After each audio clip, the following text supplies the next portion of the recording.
Salutare tuturor! Să reacționăm la Emugent Teo10 Shelly oficial video. Mi se pare atunci clar că trebuie să scoatem piesa asta și repede, dar oricum e ca și cum faci cineva vreun bandă pe ea. Ăsta e videoclipul nou.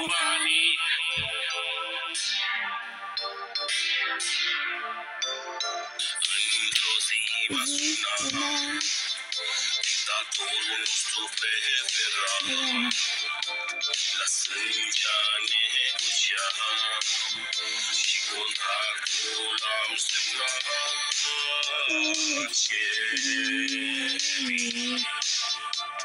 Un dictator bogat, Shelly, dă-ne nouă bani, facem noi un pasar, facem la Pitești.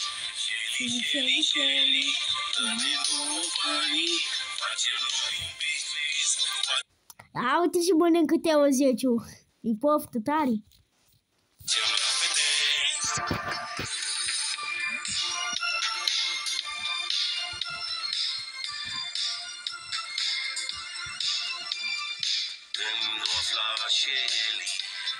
Shelly. Că am spus că este minunat și atunci să vezi cum Shelly activează clauza. Shelly, te rog, nu activa. Shelly, Până acum e tare muzica, e super. Când am chemat Shelly, dictator, te rog, nu activa. Da. Că iar pleacă mama, pleacă Spania. Adios, mamica. Shelly, dă-ne nouă bani, facem noi un pas. Aici am înțeles că Teo10 îmi face un videoclip. Că văd că are o cameră acolo. Am văzut pe YouTube. Acum nu știu. Cred că facem. Facem la Pitești.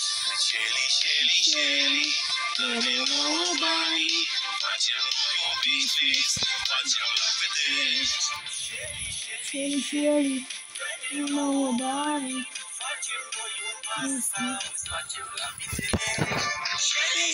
Shelly, dă-ne nouă bani, facem noi un business. Facem la Pitești.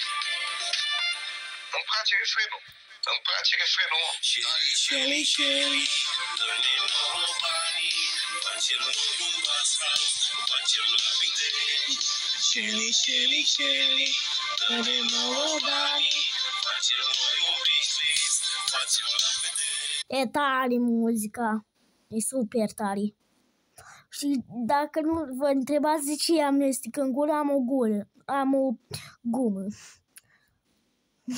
Nu mai știu să vorbesc.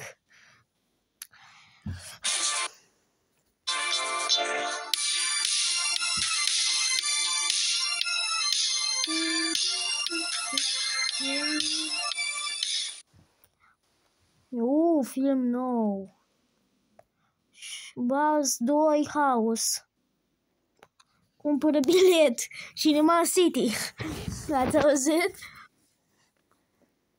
Deci, muzica a fost tare.